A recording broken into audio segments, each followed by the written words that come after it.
अस्सलाम वालेकुम नाज़रीन, प्रोग्राम जुर्म बे नकाब के साथ मैं हूं कैसर खान। नाज़रीन, गुस्सा, ज़िद, अना, ये वो चीज़ें हैं जिनकी वजह से बाज़ औक़ात अपनों का खून सफ़ेद हो जाता है और अपने ही अपनों की जान के दुश्मन बन जाते हैं। एक ऐसा ही वाक़या पेश आया जेहलम के इलाका में, जहां पर शब-ए कदर की रात को घर में घुसकर अपने रिश्तेदारों ने 4 लोगों को बड़ी बेरहमी से कत्ल कर दिया। आज के प्रोग्राम जुर्म बे नकाब में हम इसी जुल्म और जुर्म को बेनकाब करेंगे। इस वक्त जी हमारे साथ मौजूद हैं जेहलम में हमारे नुमाइंदा राजा वकार, उनसे हम बात करते हैं इस केस के हवाले से। जी वकार, बताइएगा। जी बिल्कुल, बड़ा अफसोसनाक वाक़या था। जिस वक्त ये ख़बर हमारे तक पहुंची तो कहते हैं ना कि जंगल में आग की तरह ये फैल गई। एक ही घर के अंदर 4 अफराद का कत्ल और शब बरात की रात को, अबादत की रात को ये कत्ल हुआ। लेकिन मैं यहाँ पे दाद देना चाहूँगा कि जेहलम पुलिस ने, जिसने 24 घंटे के अंदर ऐसे मर्डर के 7 एक्यूज़ को फौरी तौर पे गिरफ़्तार कर लिया। नॉर्मली कैसे भाई ये होता है कि अब्रॉड से, बाहर से लोग जो आते हैं वो मर्डर करते हैं और दूसरे मुल्क चले जाते हैं, लेकिन DPO जेहलम ने ये एक बरवक्त कार्रवाई की। उनको रोक लिया ना, पकड़ लिया। मर्डर होने वाले दिन ही ये लोग कोई इंग्लैंड भाग रहा था, कोई फ्रांस भाग रहा था। ये एक हिकमत अमली थी जिसकी वजह से ये फौरी तौर पे गिरफ्तार हुए। अच्छा, इनका रिश्ता क्या था आपस में? देखिए, ये जो मर्डर करने वाले हैं उनमें 2 आपस में भाई भी थे और अपने एक ही रिश्तेदारी थी, एक ही मोहल्ले में रहने वाले थे। और इनकी जो आपस में लड़ाई है वो कोई इतनी बड़ी कोई ऐसी लड़ाई नहीं है, लेकिन ये लड़ाई छोटी तल्ख कलामी के ऊपर गुस्से की हालत में वो बढ़ती गई और बात 4 मर्डर तक आ गई है। एक ही दिन में 4 लोगों को घर में घुसकर बड़ी बेरहमी से कत्ल कर दिया गया, और कत्ल करने वाला कोई और नहीं, मकतूल जो लोग हैं, मकतूलीन के जो है वो रिश्तेदार थे। इस वक्त हमारे साथ मौजूद हैं इस केस के मुद्दई, और इनकी खुशकिस्मती की इनकी जान बच गई। ये छत पर उस वक्त मौजूद थे और इनकी वालदा को, इनके भाई को, इनकी बहन को और इनके बहनोई को एट द स्पॉट गोलियां मारकर कत्ल कर दिया गया। बात करते हैं इनसे कि क्या वजूहात थी, क्यों इन अपने ही खूनी रिश्ते खून के प्यासे बन गए। सबसे पहले भाई, हमें बड़ा अफसोस है जो जुल्म हुआ आपके साथ, अल्लाह ताला आपको सब्र दे, हिम्मत दे। ये बताएं कि क्या मामला क्या था, झगड़ा किन से हुआ, और जिन्होंने आपके घर वालों को कत्ल किया, एक ही दिन में 4 कत्ल हुए आपके ख़ानदान के लोग, तो ये कौन लोग हैं? सर अस्सलाम वालेकुम सर, मेरा झगड़ा सी मुदस्सर नाल। मुदस्सर है चक दरिए दा, तो मैं वहाँ पेटियां दा। जमील होंदा इटली होंदा, मेरा चाचू लगदा वै, ज़हीर भी मेरा चाचू लगदा वै, तो जेह्ड़े नाल ने मेरे कज़न ही लगदे। जमील ते ज़हीर तुहाडे चाचू लगदे ने जी। ते ए अपना इन्हां ने तुहानू घर वड़ के तुहाडे वालदा नू, बहन नू, बहनोई जमील ने, ज़हीर ने, हारून ने, तो फैसल ने। अच्छा। घर वड़ के इन्होंने ना। झगड़ा कितों शुरू होया ते गल कत्ल तक किस तरह पहुंच गई? सर गल कत्ल तक किस तरह पहुँच गई भी, मेरा झगड़ा सी मुदस्सर नाल मेरा झगड़ा सी, तो जमील ने मैनू इटली तो कॉल की सी। मुदस्सर कौन है? मुदस्सर चक दरिए का रहने वाला है, जमील का रिश्तेदार है। अच्छा। ये 2 इकट्ठे नशा करते हैं, 2 नशेई बंदे ने दिना के। अच्छा। जमील ने उन्होंने सपोर्ट की है। जमील पहला भी बदमाश बंदा वै, असला शसला लैके बंदियां नूं डराना डरूना इसदा काम है, रोज़ फायरिंग करनी ग्रां विच, इहदा ही काम है। इन्हें मैनू तू फोन किया वै, धमकी दी है, मैनू गालियां दित्तियां। फिर उन्हें मैनू आख्या तेनू आके मैं मिलांगा। ठीक है सर, जिस तरह गल होंदी है, असां कोई नहीं अड्डा। उस टाइम कितने सी बंदा? वो इटली सी उस टाइम जो फोन आया। या फिर हरून की शादी है, उन्हें उत्थे आमना है शादी, तो सारिया ने। हरून की शादी है, जमील की भांजी की भी शादी है, तो हरून जरा सन भांजास।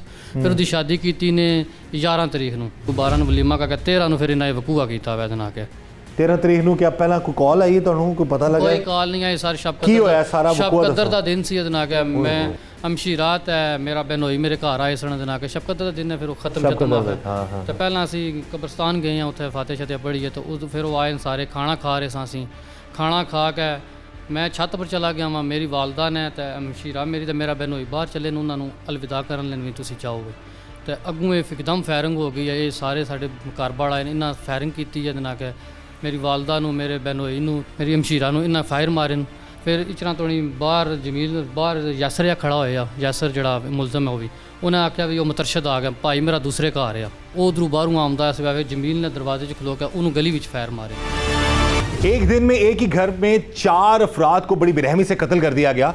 ये एक बड़ा दिल दहला देने वाला वाकया था, लेकिन DPO जेहलम तारिक अजीज संधू के अहकामात पर इलाके की पुलिस ने बर वक्त कार्रवाई की और उस जालिम जो लोग थे, जो कोई और नहीं उनके करीबी अजीज ही थे जिन्होंने कत्ल किया, उनको गिरफ्तार कर लिया। इस केस के हवाले से हम बात करेंगे डीपीओ जेहलम तारिक अजीज संधू से। जी सर, बताइएगा सारे मामले के हवाले से। फर्स्ट ऑफ ऑल तो सानेहा तो बहुत बड़ा था, लेकिन खुशाइन बात ये थी कि आपके अहकामात पर बर वक्त कार्रवाई हुई, ये कातिल पकड़े गए, कि मामला शुरू कहाँ से हुआ था? ये देखिए, ये जो मर्डर केसेस हैं, इस हवाले से चीफ़ मिनिस्टर पंजाब ने बड़ा सख्त इसकी नोटिस लिया हुआ है कि बढ़ते हुए तशद्दुद के वाक़यात, बढ़ते हुए कत्ल के वाक़यात, मल्टीपल मर्डर्स, ख़ानदानी दुश्मनी या मामूली अदावत के ऊपर भी किसी की जान ले लेना, इस पे उनकी तरफ से ज़ीरो टॉलरेंस है। और इसी वजह से हमें ये डायरेक्शंस भी दी गई हैं कि ऐसे केसेस जहाँ पे ख़ानदानी दुश्मनियाँ हों, इनमें कोशिश की जाए कि प्रिवेंटिव एक्शन हो, ताकि ऐसे पुलिस की तरफ से सद्देबाब के तौर पे काम हो कि ये जो ख़ानदानी दुश्मनियों पर कत्ल ना हो सकें। जो अभी जिस केस की आप बात कर रहे हैं, इसमें 4 अफराद का बहीमाना कत्ल हुआ, जिसमें 2 ख़वातीन और 2 मर्द शामिल थे। मामूली सी बात पे तकरार के नतीजे में ये वाक़या पेश आया और इस अफसोसनाक वाक़े की इतला 13 जनवरी को रात 7:55 के करीब पुलिस की 15 की कॉल के नतीजे में पुलिस को मौसूल हुई और पुलिस जिस वक्त मौके पे पहुंची तो घर में सिर्फ 4 डेड बॉडीज़ पड़ी थी। एक ही रात में 4 लोगों को घर में घुसकर बड़ी बेरहमी से कत्ल कर दिया गया। यानी कि मुद्दई की वालदा, उसकी बहन, उसका भाई और उसका बहनोई। बहन और बहनोई घर आए थे मिलने के लिए, क्योंकि शब कदर की रात थी और सारे फैमिली वाले इकट्ठे थे और दुआएं मांग रहे थे खैर औफियत के लिए। सारे मामला जो है खुशी खुशी हो रहे थे कि अचानक घर पर हमला कर दिया गया और घर में घुसकर 1 नहीं, 2 नहीं, 3 नहीं, 4 लोगों को कत्ल कर दिया गया। ये एक दिल दहला देने वाला वाकया था, लेकिन डीपीओ जेहलम तारिक अजीज संधू के अहकामात पर Jhelum police, specially Mangla police ने बर वक्त कार्रवाई की और कातलों को जो है गिरफ्तार कर लिया। बात करते हैं SHO थाना मंगला एहसान साहब से, उस सारे मामले के बारे में जानते हैं कि क्या मामला था, क्यों इस हद तक बात चली गई कि 4 लोगों को कत्ल कर दिया गया। जी एहसान साहब, बताइएगा सारे वकूअ के हवाले से। अस्सलाम वालेकुम जी, एहसान अब्बास, SHO थाना मंगला डिस्ट्रिक्ट जेलम जी। मुरखा 13 फरवरी 2025 को 15 कॉल हमें मौसूल होती है। करीबन 8 बजे रात का वक्त था कि दिलावर नामी शख्स 15 पे कॉल करता है कि उनके घर पर उनके रिलेटिव्स हैं जिन्होंने हमला किया है, जिसमें उसके घर के 4 अफराद कत्ल हो गए। जिस पर हमरा मकामी पुलिस मौके पर पहुँचूँ तो उस घर में उस वक्त उसकी वालदा सकीना बीबी, बहन उसकी अदीला, बहनोई इब्रार और भाई मुतरशद, वो जो है उस वक्त कत्ल हो चुके थे। उनकी डेड बॉडीज़ पड़ी हुई थी। दिलावर ने हमें जो इब्तदाई इतलाई रिपोर्ट में बयान दिया, उसमें उसने 7 मुलजमान जो हैं, जिनमें जमील, ज़हीर, फैसल, मुजतबा, मुर्तज़ा, हारून और यासर को नामज़द किया। उसके साथ 3 नामालूम मुलज़म हैं कि इन अफराद ने असलात शीं से जो है वो घर पर और बाहर गली में फायरिंग की है, और बाद में घर में दाखिल हुए हैं। घर में दाखिल होकर फायरिंग की है, जिसमें उसके 4 जो हैं वो अजीज़ कत्ल हो गए। डायरेक्ट ਉਹਨਾਂ फायर कर देते ਉਹਨਾਂ फायर करते सर, सानू पता ही नहीं लगा। ਅਸੀਂ ਤਾਂ ਆਪਣੇ ਧਿਆਨ, ਮੈਂ ਛੱਤ ਪਰ ਦੇਖ ਰਿਹਾ ਸਾਂ। अच्छा, तो झगड़ा ਤੁਹਾਡੇ ਨਾਲ ਹੋਇਆ ਸੀ? ਝਗੜਾ ਮੇਰੇ ਨਾਲ ਹੋਇਆ ਸੀ। ਉਹਨਾਂ ਨੇ ਇਹ ਸੋਚਿਆ ਸੀ ਕਿ ਸਾਰਿਆਂ ਨੂੰ ਮਾਰ ਦੇਣਾ ਆਗੇ? ਸਾਰਿਆਂ ਨੂੰ ਮਾਰ ਦੇਣਾ। ਮੈਂ ਤਾਂ ਸਰ ਕੁਦਰਤੀ ਮੇਰੀ ਅਵਧੀ ਸੀ ਤੇ ਮੈਂ ਉਹਨੂੰ ਲੱਭਿਆ ਨਾ ਤੇ ਮੈਂ ਬਚ ਗਿਆ ਵਾਂ। ਤੇ ਆਗੇ ਕੀ ਉਹਨਾਂ ਨੂੰ ਗੱਲਬਾਤ ਹੋਈ ਹੋਏ ਜਾਂ ਆਗੇ ਕੁਝ ਉਹਨਾਂ ਤੁਹਾਡਾ ਪੁੱਛਿਆ ਹੋਏ? ਕੁਝ ਵੀ ਨਹੀਂ ਕੀਤਾ। ਆਮਨੇ ਸਾਥ ਆ ਕੇ ਫਾਇਰਿੰਗ ਕੀਤੀ ਨੇ। ਆ ਕੇ ਉਹਨਾਂ ਬੁਲਟ ਪ੍ਰੂਫ ਜੈਕਟਾਂ ਵੀ ਪਾਈਆਂ ਸਨ, ਪੂਰੇ ਬੰਦੋਬਸਤ ਸਨ। ਉਹਨਾਂ ਗੰਨਾਂ ਚਾਹੀਆਂ ਸਨ, ਉਹਨਾਂ ਚਵਾਂ ਨੇ ਬੁਲਟ ਪ੍ਰੂਫ ਜੈਕਟਾਂ ਹੀ ਪਾਈਆਂ। ਉਹ ਬੜੇ ਗ੍ਰਾਮ ਵਿੱਚ ਉਹ ਫਿਰਦੇ ਰਹੇ ਨੇ ਪਹਿਲਾਂ ਦਿਨਾਂ ਕੇ। ਉਹਨਾਂ ਪੂਰੇ ਸਾਨੂੰ ਕਿਸੇ ਬੰਦੇ ਨੇ ਦੱਸਿਆ, ਸਾਨੂੰ ਪਤਾ ਹੀ ਕੋਈ ਨਹੀਂ ਹੈ। ਅਚਾਨਕ ਹੀ ਸਾਡੇ ਨਾਲ ਜੋ ਹੋਇਆ ਹੈ। ਇਹ ਸਾਰੇ ਹਮਲੇ ਤੋਂ ਪਹਿਲਾਂ ਥੋੜਾ ਜਿਹਾ ਹੁੰਦਾ ਹੀ ਨਾ, ਕੋਈ ਆਈਡੀਆ ਹੋਏਗਾ ਮਸਲਨ ਤੁਹਾਨੂੰ ਉਹਨੇ ਧਮਕੀ ਲਾਈ ਸੀ ਪਹਿਲਾਂ, तो तुझे पहला अपना एहतियाती तदाबीर की तो कोई अपने आप बचाने वास्ते? मैं धमकी लाई है, जमील आया वे इटली तो मैं 14 दिन अपने घर रहा वहाँ, उस पिंड विच ही रहा वहाँ। फिर 14 दिन वो बंदा को नहीं बोलिया चालिया या होंदा ही, अपने घर फायरिंग करता रहा अपने हवेली विच बह के। उन्हें मैनू कुछ भी नहीं आख्या होंदा है ना। फिर घरदियां ने मैनू अपने बड़े भाई ने देना कि मैनू किसी रिश्तेदारों के घर भेज दिता भी तू उत्थे चला जावे। ठीक है, गल मुक जानी चाहिए, लाजमी है सामने हो तो कोई मसला बने। फिर मैं उत्थों चला गया, मैं शब कदर आई है। फिर मैं घर आया, मैं चलो वालद साहब की कबर ते जाऊँगा, वालदा नूं मिलांगा जाके। फिर मैं जैसे आया ना कि प्लान है बनाया इन्ना साडे ते पता लग गया तुसी आ गए हो। फिर तो फायरिंग कितनी देर करते रहने उथे? सर तकरीबन फायरिंग तो वावा देर ना की ना कि ਇਸ ਪਹਿਲਾ ਫਾਇਰ ਕਿਹਨੂੰ ਅੰਦਾਜ਼ ਮਾਰਿਆ ਨਾਲ। ਉਹਨਾਂ ਨੇ ਆ ਕੇ? ਪਹਿਲਾ ਫਾਇਰ ਲੱਗਾ ਵਾ ਭਾਈ ਬਰਾਰ ਨੂੰ ਤੁਹਾਡਾ ਜਿਹੜਾ ਬਹਿਨ ਹੋਈ ਹੈ ਜੀ, ਉਸ ਤੋਂ ਬਾਅਦ ਉਸ ਤੋਂ ਬਾਅਦ ਨਾ ਕਿ ਮੇਰੀ ਵਾਲਦਾ ਨੂੰ ਲੱਗਾ ਵਾ, ਮੇਰੀ ਅਮਸ਼ੀਰਾ ਨੂੰ ਲੱਗਾ ਵਾ, ਫਿਰ ਉਹਦੇ- ਬਾਅਦ ਸਭ ਤੋਂ ਲਾਸਟ ਤੇ ਉਹਨਾਂ ਨੇ ਯਾਸਰ ਨੇ ਬਾਹਰੋਂ ਦੱਸਿਆ ਵੀ ਉਹ ਮੁਤਰਸ਼ਦ ਆ ਗਿਆ। ਮੁਤਰਸ਼ਦ ਮੇਰਾ ਵੱਡਾ ਭਾਈ ਸੀ, ਦੂਸਰੇ ਘਰ ਸੀ, ਉਹਨੂੰ ਪਤਾ ਲੱਗਿਆ, ਉਹ ਉਧਰੋਂ ਦੌੜਿਆ ਹੋਇਆ ਤੇ ਨਾ ਕਿ ਵੀ ਇੱਧਰ ਕੋਈ ਮਸਲਾ ਬਣਦਾ ਪਿਆ, ਉਹ ਆਉਂਦਾ ਸੀ ਪਿਆ, ਉਹਨੂੰ ਫਾਇਰ ਮਾਰ ਦਿੱਤਾ ਜਮੀਲ ਨੇ। ਤੇ ਤੁਹਾਨੂੰ ਲੱਭਣ ਦੀ ਕੋਸ਼ਿਸ਼ ਨਹੀਂ ਕੀਤੀ ਉਹਨਾਂ ਨੇ? ਲੱਭਣ ਦੀ ਕੋਸ਼ਿਸ਼ ਕੀਤੀ, ਛੱਤ ਪਰ ਗਿਆ, ਮੈਂ ਆਪਣੀ ਜਾਨ बचा के नाल गवांढियों के कार छाल मार कर उधर टूट गया। अच्छा, क्राइम सीन का बताएंगे, जब आप वहाँ पहुँचे हैं जी। तो वहाँ पर कितने लोग थे जिनकी उस वक्त क्या हालत थी? क्या वो कुछ वो ज़ख्मी हालत में थे या उनकी वो उस वक्त हलाकत हो चुकी हुई उस थी? वक्त मौके पर जो है वो दरवाज़े के अंदर बाहर इब्रार और मुतरशद की डेड बॉडीज़ पड़ी थी, अंदर बरामदे में अदीला और सकीना की जो है वो भी वो डेड बॉडीज़ पड़ी थी, उनमें कोई भी अलाइव हालत में नहीं था, वो एक्सपायर हो चुके थे। तो फायरिंग कितने फायर किए इन लोगों ने? या जो कहते हैं ना कि मतलब एक तो होता है ना गोलियों को बिछाड़ कर देना। जी बिल्कुल, अंधाधुंध फायरिंग की है इन्होंने, कोई उसमें अकाउंट में नहीं है कि क्या इनके फायर किए हैं। काफ़ी ज़्यादा मौके से जो है वो खाली खोल इनके मिले हैं जो PFS लेबॉर्ट्री भिजवाए गए हैं फर्दर वेपनों के साथ मैचिंग करवाने के लिए। अच्छा, तो ये पता चला है कि जब ये हमला करना तो उससे पहले इलाके में घूम रहे थे ये काफ़ी ज़्यादा असला लेके? उसकी जो बाहर गली है उसमें इनके शवाहिद मिले हैं, क्योंकि दीवारों पर फायर वगैरह लगे हुए हैं, ये जिस गली से आए हैं उधर से ये फायर करते आए हैं। तो ये इरादतन ही कत्ल करने लिए ज़ाहिर आए थे या कि मसलन डराने धमकाने आए तो बाद में तखलमी होगी ज़्यादा तो उसने गोलियां मार जिस तरह वो गली में फायर लगे हुए हैं दीवारों पर, ये घर में घर की दीवारों पर लगे हैं, वो उससे कतन इस तरह नहीं चलता कि डराने के लिए इन्होंने फायर किया, ये इंटेंशनली मर्डर के लिए आए हैं और इन्होंने कत्ल ही किया, पूरा ख़ानदान ख़त्म करना था, ख़त्म करने के लिए आए थे। तो मुदई बच गया कुदरती तौर मुद्दई पे? उस वक्त छत पे था, वो इस वक्त जैसे उसकी ज़िंदगी बची हुई थी, इतफाक से वो बच गया है। इरादतन तो इसी तरह लग रहा है कि मौके पर तो वो सबको मारने के लिए आए हैं। इलाके के लोगों से जब हमने पता किया तो जो एक्यूज़ थे वो पास ही मुलजमान करीबी गली के अंदर रिहाइश पजीर थे और हमसाए थे। अब इसमें काबिल ज़िक्र बात यह है कि जो ये मुलजमान थे इनकी कुछ दिनों पहले से इनके साथ सिर्फ मामूली से इशू के ऊपर तकरार गालम गलोच का तबादला ख्याल हुआ था, जो कि अदम बर्दाश्त के रवैये के नतीजे में, जो कि जिसे ये कहा जाए कि कानूनी जो उसके आगे के कॉन्सिक्वेंसेस हैं उसको देखे बगैर इन लोगों ने जज्बात और बिल्कुल जुल्म करते हुए इससे इन्होंने इन मासूम लोगों को इनके घर में जाकर 7 लोगों ने मर्डर कर दिया वेपन्स के साथ। ये जो इसमें इम्पॉर्टेंट बात ये बताने वाली है कि ये मुलजमान जो थे, क्योंकि ये बैरून मुल्क के नेशनल हैं और ये प्लान तौर पे इनका ये फिर मर्डर था कि इन्होंने इरादा ये किया हुआ था कि हम इन लोगों को हम अपने आप से बदतमीज़ी करने का मतलब मज़ा चखाएंगे और बदमाशी का या हमसे लड़ने का या हमें धमकियां देने का या हमें गालियां देने का मज़ा चखाएंगे। तो इतनी सी बात के ऊपर इन्होंने ये इसको बर्दाश्त करके कानून को इसमें इन्वॉल्व करके इस मसले का हल करते इन्होंने कानून अपने हाथ में ले लिया और असले के ज़ोर पे रात के वक्त ये गए हैं उनके घर में और अंधाधुंध फायरिंग की, जिसमें घर के सेन में जो मौजूद लोग थे वो उसी वक्त हलाक हो गए। ਤੁਹਾਡੀ ਵਾਲਦਾ ਵਿਜ਼ਾਰੇ तो ਤੁਹਾਡੇ ਚਾਚਾ ਲੱਗਾ ਤੇ ਤੁਹਾਡੀ ਵਾਲਦਾ ਤੇ ਰਿਸ਼ਤੇਦਾਰ ਹੀ ਨਾ? ਵਾਲਦਾ ਮੇਰੀ ਦਾ ਮਸੇਰ ਸੀ। ਓਏ ਖਾਲਾ ਦਾ ਬੇਟਾ? ਜਾ ਓਏ ਹੋਏ ਹੋਏ ਹੋਏ। ਤੇ ਜਿਹੜੀ ਬੱਚੀ ਤੁਹਾਡੀ ਭੈਣ ਜਿਹੜੀ ਉਹਨਾਂ ਦਾ ਮੌਤ ਹੋਈ? ਮਾਮੂ ਸੀ, ਚਾਚੂ ਵੀ ਸੀ, ਮਾਮੂ ਵੀ ਸੀ। ਅੱਛਾ, ਕਤਲ ਕਰਨ ਤੋਂ ਬਾਅਦ ਫਿਰ ਤੁਸੀਂ FIR ਵਗੈਰਾ ਦਰਜ ਕਰਾਈ ਸੀ ਕਿ ਸਰ ਅਸੀਂ 15 ਤੇ ਕਾਲ ਕੀਤੀ ਹੈ, ਸਾਨੂੰ ਮੰਗਲਾ ਥਾਣਾ ਕੈਂਟ ਲੱਗਦਾ ਪਿਆ, ਉਹ ਉਸੇ ਵੇਲੇ ਮੌਕੇ ਤੇ ਪਹੁੰਚ ਆਏ, DPO ਸਾਹਿਬ ਮੌਕੇ ਤੇ ਟੁਰ ਗਏ ਨੇ ਤੇ ਲਾਸ਼ਾਂ ਦਾ ਅਸੀਂ ਉਚਾਈਆਂ ਨੂੰ ਤੋਂ ਪੋਸਟਮਾਰਟਮ ਵਾਸਤੇ ਜਾਂ ਹਸਪੀਟਲ ਪਹੁੰਚਾਈਆਂ। ਇਹਨਾਂ ਪੁਲਿਸ ਨੇ ਸਾਡੇ ਨਾਲ ਠੀਕ ਤਾਵਨ ਕੀਤਾ ਸਾਰਾ। ਤੇ ਇਹ ਫਿਰ ਰਾਤ ਨੂੰ ਤਕਰੀਬਨ 12-11 ਵਜੇ ਸਾਨੂੰ ਕਾਲ ਆ ਗਈ ਹੈ ਵੀ ਜ਼ਹੀਰ ਪਕੜਾ ਗਿਆ ਵਾ 에ਅਰਪੋਰਟ ਤੇ। ਸਾਨੂੰ ਨਹੀਂ ਸੀ ਪਤਾ ਵੀ ਸਾਰੇ ਬੰਦੇ ਨਾਲ ਪਕੜਾ ਗਏ, ਜਮੀਲ ਤੇ ਯਾਸਰ ਰਹਿ ਗਏ ਸਨ ਤੇ ਇਹ ਜਿਹੜੇ 5 ਸਨ ਨਾ ਮੁਲਜ਼ਮ ਸਾਡੇ ਜਿਹੜੇ ਨਾਮਜ਼ਦ ਸਨ ਇਹ 에ਅਰਪੋਰਟ ਤੋਂ ਗ੍ਰਿਫਤਾਰ ਹੋਏ। यानी जिस दिन कत्ल किया था उसे रात ही नशे ਉਸੇ ने? ਰਾਤ ਹੀ ਇਹ ਨਸੇ ਨੇ, ਉਸੇ ਵੇਲੇ ਨਸੇ ਨੇ। अच्छा, कत्ल करके निकल चले? ਤਕਰੀਬਨ 11-12 ਵਜੇ ਸਾਨੂੰ किन्ने बंदे बाहरों आए?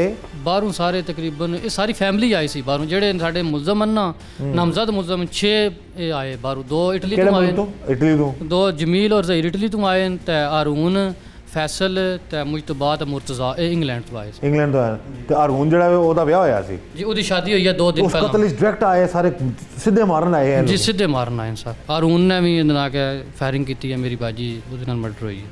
ਤੁਹਾਡੀ ਸਿਸਟਰ ਨੂੰ ਜਿਹੜਾ ਮਾਰਿਆ ਤੇ ਤੁਹਾਡੇ ਕਿੰਨੇ ਬੱਚੇ ਸਨ ਤੁਹਾਡੀ ਮਸ਼ੀਰਾ ਦੇ ਤੇ? 4 ਬੱਚੇ ਸਨ ਮੇਰੀ ਅਮਸ਼ੀਰਾ ਦੇ ਤੇ 4 ਹੀ ਮੇਰੇ ਭਾਈ ਦੇ ਸਨ ਬੱਚੇ। ਭਾਈ ਦੇ ਬੱਚੇ ਵੱਡੇ ਦੀ ਤਕਰੀਬਨ 10 ਸਾਲ ਉਮਰ ਹੈ, ਅਮਸ਼ੀਰਾ ਦੀ ਬੱਚੀ ਦੀ 8 ਸਾਲ ਉਮਰ ਹੈ ਵੱਡੀ ਦੀ, ਤੇ ਛੋਟੀ ਬੱਚੀ ਹੈ, ਛੋਟੇ ਬੱਚੇ ਦੀ ਉਹਦੇ 1.5 ਸਾਲ ਤੇ ਭਾਈ ਦੇ ਬੱਚੇ ਦੀ ਵੀ ਇਤਨੀ ਹੈ, ਬੱਚੀ ਦੀ ਵੀ 1.5 ਸਾਲ। ਅੱਲਾ ਰਹਿਮਤ। ਤੇ ਘਰ ਵਿੱਚ ਤੁਸੀਂ ਸੋ ਤੁਹਾਡੀ ਵਾਲਦਾ ਹੁੰਦੇ ਨੇ? ਜੀ ਮੇਰੀ ਇੱਕ ਭਰਜਾਈ ਸੀ ਹੋਰ तो वो अंदर बढ़ गए सन। शुक्र है उन्होंने वाले पास ध्यान नहीं गया। और दूसरे मेरा भाई भी है, वो सऊदीया होंगे, उसकी भी फैमिली अंदर सी, उसके भी बच्चे अंदर सन, उन्होंने वाले पास उन्होंने ध्यान नहीं गया। स्ट्रेट आगे अंदर सीधा आगे अंदर फायरिंग ही की थी। जब उन्होंने पता लग गया कि मैं छत पर हूँ, फिर वो जमील मेरे मगर दौड़ता गया है छत पर, फिर मैं चुनाव तो जान बचा के नस गई। तो वजह सिर्फ तुसी बकौल ਤੁਹਾਡੇ सिर्फ इन्नी वजह है कि वो लड़ाई किसी दोस्त ਨਾਲ ਹੋਈ ਤੇ ਉਹਨੇ ਤੁਹਾਡੀ ਉਹਦੇ ਨਾਲ ਤਲਖ ਕਲਾਮੀ ਹੋਈ ਬਸ। तलक कलाम जमील ने मैनू गालां कढ़ियां, मैं उन्होंने कढ़ियां, तो यही बस साड़ी वजह है। तो जो कातिल है उसका क्या रिश्ता था, मसलन जो मकतूला जो माँ है इनकी और उससे क्या? कातिल जो जमील और उसका भाई ज़हीर है वो इसके अम्मी के कज़न यानी खाला के बेटे इस तरह का रिश्ता बनता है उनका आपस में। अच्छा, करीबी रिश्तेदार, करीबी रिश्तेदार हैं, ब्लड रिलेशन है उनका। ब्लड रिलेशन, लेकिन उसका ख्याल नहीं रखा उन्होंने। नहीं, बिल्कुल नहीं। एविडेंस स्ट्रॉन्ग है, सजा का एविडेंस स्ट्रॉन्ग है, वेपन उनसे रिकवर हो गए हैं, वो PFA से लेबॉर्ट्री जमा कराए जा चुके हैं। बाकी भी मौके पर जो वेपन कौन सा यूज़ किया उन्होंने? वेपन जमील के पास क्लाशनकोव थी, ज़हीर के पास राइफल 222 बोर थी, बाकी 5 मुलजमान के पास पिस्टल 30 बोर था। तो ज़्यादा जो मेन जिन्होंने फायरिंग की है वो कितने लोग थे? फायरिंग तो सब ने की है, लेकिन जमील और ज़हीर मेन मुलजम है इसमें, मेन जिन्होंने मारा है डायरेक्ट। डर जी, ये जैसा कि SHO मंगला एहसान साहब इन्होंने बता दिया जी कि क्या मामला था सारा। खूनी रिश्ता था, लेकिन गुस्से में आकर, ज़िद में, अना में आकर खूनी रिश्ते को भुलाकर इन लोगों ने 4 लोगों को शब कदर की रात को ही कत्ल कर दिया। एयरपोर्ट तो जो गिरफ्तार हो सारा कहानी दसो, किस तरह कितने बैठे सन, किस तरह पुलिस पहुंची, किस तरह फड़े ने? सर एयरपोर्ट तो जिस तरह असीं सुनिया मैं भी ज़हीर दी ते उहदी बीवी दी बोर्डिंग रह गई सन, बाकी सारियां दी बोर्डिंग होई सी, अंदर वेटिंग रूम च सन बैठे, बस जहाज बह चले, जहाज वेटिंग रूम में वेट कर रहे सन। ज़हीर दी ते उहदी वाइफ दी बोर्डिंग रह गई सी। उहदी ज़हीर नूं बच्ची 16 साल बाद बच्ची हुई है। अच्छा, 16 साल उहदे घर औलाद नहीं, 16 साल बाद बच्ची हुई है, तो इत्थे आके उन्हें वकूआ कर दिया। अज अपनी बच्ची नूं कित्थे रोल छुड़िया सी। हाँ, यानी कि अपनी 16 साल बाद औलाद हुई है जी, ਤੇ ਆਪਣੇ ਗੁੱਸੇ 'ਚ ਆ ਕੇ ਤੈਸ਼ 'ਚ ਆ ਕੇ ਆਪਣਿਆਂ ਨੂੰ ਮਾਰ ਕੇ ਆਪਣੇ ਬੱਚਿਆਂ ਨੂੰ ਵਾਸਤੇ ਵੀ ਉਹਨਾਂ ਉਸ ਟਾਈਮ ਜੇਲ੍ਹ 'ਚ ਅਜੇ ਵੀ ਅਦਨਾ ਕੇ ਉਸ ਦਾ ਬੱਚਾ ਵੈ ਜਮੀਲ ਦਾ ਅਦਨਾ ਕੇ ਉਹ ਅਜੇ ਵੀ ਧਮਕੀਆਂ ਲਾ ਰਿਹਾ ਸਾਨੂੰ ਫੇਸਬੁੱਕ ਤੇ ਅੱਗੇ ਪਿੱਛੇ ਕਮੈਂਟਸ ਕਰ ਰਿਹਾ ਕਿ ਅਸੀਂ ਹੁਣ ਜਦੋਂ ਆਇਆ ਸੀ ਤੈਨੂੰ ਮਾਰ ਦੇਸਾਂ, ਇੰਜ ਕਰਸਾਂ ਉਂਝ ਕਰਸਾਂ। ਜਮੀਲ ਦਾ ਬੇਟਾ ਜਿਹੜਾ तीन बेटे नु दे इटली विच। बहरहाल जी, ये सारा मामला आप देख सकते हैं नाजरीन, जिस तरह इस भाई ने बता दिया कि अपनों ने ही अपनों की जान ले ली। इस चीज़ को बड़े अच्छे तरीके से अगर तल्ख कलामी हो गई थी, वैसे बात की जा सकती थी, समझाया जा सकता था, वैसे डराया धमकाया जा सकता था। घर में आके और सबको मार देना, यानी कि वालिदा इस शख्स की जो है वो दुनिया से चली गई हैं, कत्ल कर दिए गए उन्हें, बहन थी, बहनोई, भाई, और इस शख्स ने फिर डेफिनेटली ये छत पे मौजूद था और जब इसके पीछे गए तो उसने जान बचाई अपनी वहाँ से भाग कर, और ये अगर वहाँ से ना भागता तो शायद इसकी भी जो है वो जान चली जाती। जो इस केस का मुकदमे का मुद्दई है, जिसके साथ दर हकीकत इनका झगड़ा हुआ था और जिसको मारने गए थे, वो इत्तेफाक से घर की छत पे खड़ा हुई करीब से ये देख रहा था वाक़या, और वो कुदरती तौर पे महफूज रहा। और उसी ने 15 पे जब कॉल करके बताया तो हम पुलिस वहाँ पहुँची, और मुलजमान का चूँकि करीबी घर था, ये लोग अपना घर जो है उस वक्त छोड़कर खुला घर से सब फरार हो गए। तो इसमें फ़ौरी तौर पे जो पुलिस की तफ्तीशी टीम्स थी उनको इस बात का शक गुजरा कि चूँकि ये बैरून मुल्क नेशनैलिटी होल्डर हैं, ये कहीं मुल्क से फ़रार ना हो जाएं। इसी हवाला से हमने उनकी जो इब्तदाई मालूमात ली, मैं बहुत शुक्रगुजार हूँ और अप्रिशिएट भी करूँगा FIA की सपोर्ट को कि FIA के जो वहाँ पे एडिशनल डायरेक्टर हारून जोया साहब हैं, उनसे मेरी बात हुई, उन्होंने बड़ा ताउन किया। पूरे पाकिस्तान के तमाम जो एयरपोर्ट पे काउंटर्स हैं FIA के, वहाँ पे इनकी डिटेल्स शेयर कर दी गई, जिसके नतीजे में ये लोग बड़ी चालाकी से इस्लामाबाद एयरपोर्ट को अवॉइड करते हुए सियालकोट एयरपोर्ट से फ़्लाई कर रहे थे, जहाँ पर जब भी इमिग्रेशन काउंटर पे पहुँचे तो ये वहाँ पकड़े गए और गिरफ्तार कर लिया। ये बड़ी कामयाबी है जी जहलम पुलिस के, ख़ास तौर पर DPO जहलम तारिक अजीज़ संदूकी के उन लोगों को बर वक्त गिरफ्तार कर लिया गया। अब एविडेंस इतने स्ट्रॉन्ग हैं क्योंकि जो आप जैसे खुद ही आपने बता दी कि ये नेशनलिटी डेफिनेटली डिफरेंट कंट्रीज़ के इन लोगों की, और ये बाद में मुद्दई को खुदा ना खासा को डराने धमकाने वाला मामला ना करें। जी नहीं, वो डराने धमकाने वाली तो बात नहीं है। दूसरी बात यह है कि ये जो मुलजमान हैं, इन्होंने अपनी पॉइंटेशन पर फिर अपना जो असला इस्तेमाल किया था वो भी दिया, जो कि इस केस के अंदर बुनियादी अहमियत का हामिल है, और उसमें मौके से जो हमने एविडेंस कलेक्ट की थी वो भी, और ये भी, इसकी हम फोरेंसिक भी करवा रहे हैं। इसके लिए तमाम हमारे पास शवाहिद मौजूद हैं और इंशाअल्लाह ताला ये मुलजमान को इंशाअल्लाह सज़ा होगी इस हवाले से। इससे पहले कभी कोई दुश्मनी थी आप लोगों को, कभी कोई लड़ाई झगड़ा, वैसे ख़ानदान में आना जाना इस्लाम दो थी? मेरे वालिद साहब का ये पचारा था, मेरे वाले साहब की डेथ हो गई है, उनका बंचारा था ये, उनका दोस्त था ये जमील। वाले साहब का दोस्त था, जी। मतलब वाले साहब बहुत प्यार करते थे उसे, बड़ा ख्याल रखते थे। अब देख लें नाज़रीन, इसलिए हम यही कहेंगे गुस्सा, ज़िद, अना इंसान को जो है कहीं का नहीं छोड़ती।